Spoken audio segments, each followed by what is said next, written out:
Good evening and welcome to the Wild Cardinal Network. This is Tony Madson and I'm here with Philip Rivers in the Rusty Coles Fieldhouse a Thursday night before the Escambia County game. How are you doing tonight, Coach? Good, Tony. Good to see you.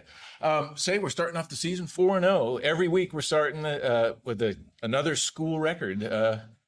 How's the team reacting to that, and how do you feel about it? Yeah, good. You see I'm covered in paint. I've been getting these fields painted. I think the paint machine won today, got the best of me. But it's awesome. It's awesome to be 4-0, and I think it goes back to what I've said many times with you and Mitchell is 1-0 this week. Just be 1-0 this week, and you look back and you go, well, we won 4 in a row. Let's just keep that same approach of being 1-0 each week, not getting caught up in the streak as much. But it's awesome. A chance to 5-0 at the bye. I mean, this is the things that you talk about as coaches in the summer. Like you're looking at the schedule and you're like, man, all right, start off with Bayside, and then John Carroll's coming down here, and then look at the region play, and it's like, shoot, guys, we got a chance now. We could be 5-0 at the bye, and here we are with that opportunity. Falling into place. So Yes.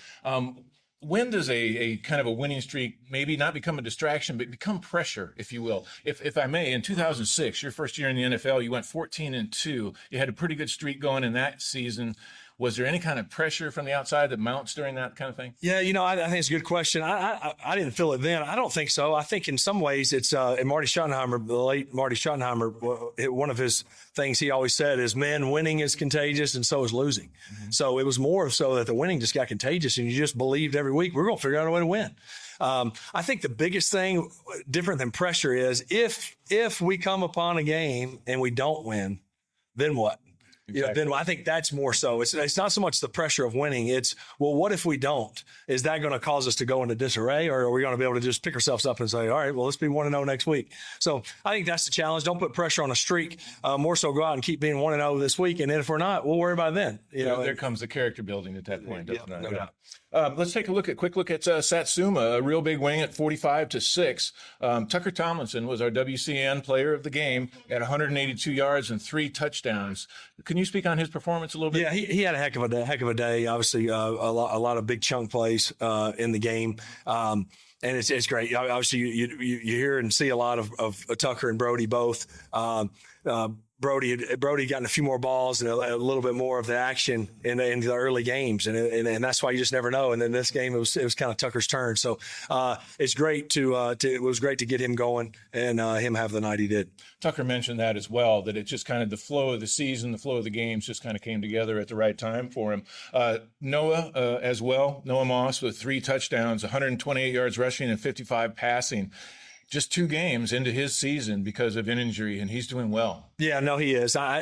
We did a good job, and he did a good job of managing the injury. He was anxious to get back, and he had great support with his family and from the coaching staff, and it was hard because he wanted to go, but he was also very mature in handling not rushing him back, because I was afraid, if we rush him back a week or so early and then he keeps bothering him, and then you look up and you go, man, this whole year and Noah just was never himself, but he's obviously himself. You've seen him the last 2 weeks, so perfect time for him to kind of hit stride and be the big weapon that he is for us. Yeah, and he's just a wonderful young man as well. Just like as you said, he's very mature for a high school kid. Very much so. Very nice interview with him last week. As far as Gunner is concerned, 19 out of 27, 385 yards and 4 touchdowns.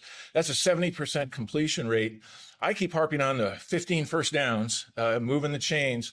For the season, he's looking at 1,126 yards, 76 out of 112, drops just slightly to 68%, but that's very efficient.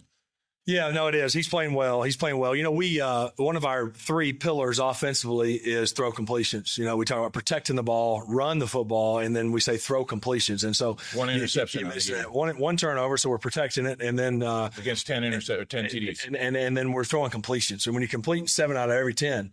Just about that you throw, then that means Noah's getting it, Tucker's getting it, Brody's getting it, Cooper's getting it, right? I mean, you're getting the ball to the guys that can then do something with it. So Marjay in those early games. So you throw completions, good things usually happen. So 7 out of 10 times when we throw the ball, a good things happen. You mentioned the first down. So continue to be efficient, take the shots when they give them, but when we call a shot play, and I learned this from past coordinators, it's touchdown or check down.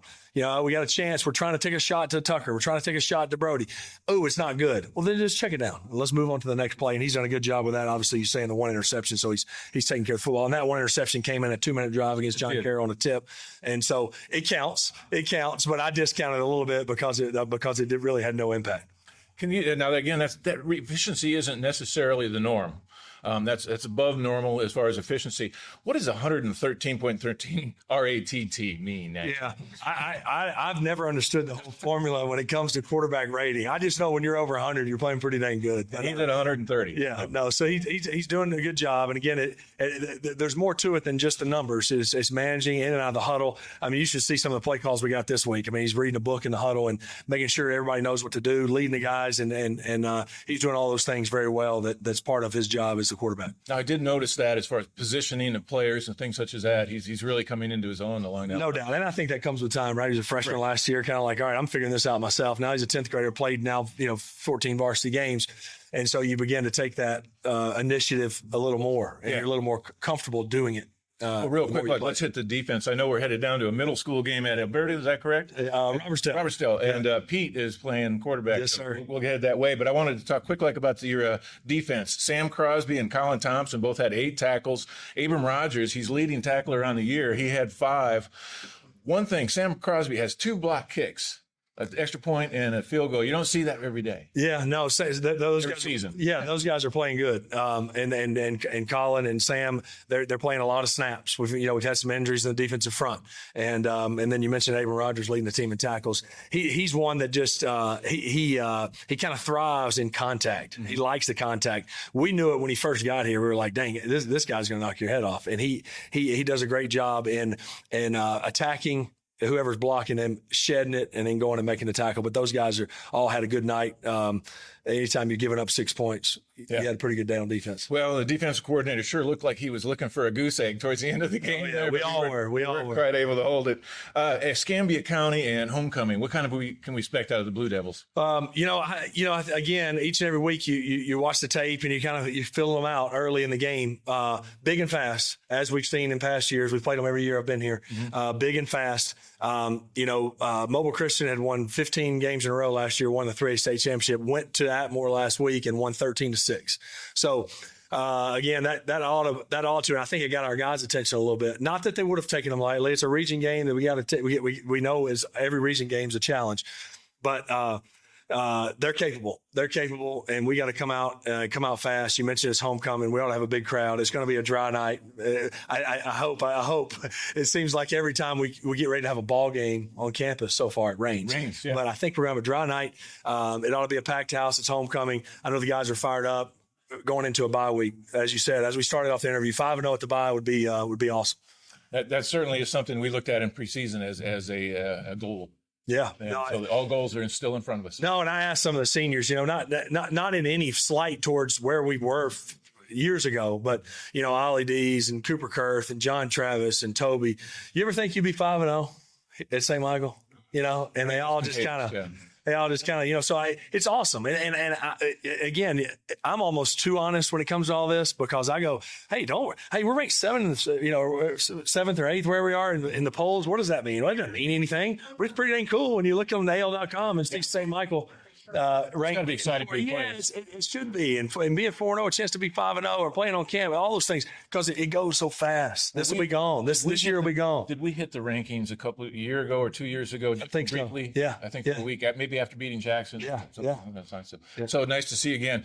As far as the rest of the season, we have a bye, then Jackson and Mobile Christian, probably two of the best teams in the region. You're talking about arguably the best team in 4A football in Jackson. Yes. And then you're talking about, again, the defending 3A champs in Mobile Christian that just traditionally has been good over the last 15 years. So we're not looking ahead, but yes, that's what's coming after the bye. And this will be big. Get to 3-0 in the region is a big deal. Get to rest up a little bit, use that bye week to do a little bit of Jackson prep and also a little bit of take a deep breath. Yeah. These guys have been going hard since July 29th. Well, thank you very much, Coach. It's been Coach Rivers, the Thursday night before Escambia County. Thank you very much again. Good luck. Thanks, safe play. Have a good night with the middle school. Thanks.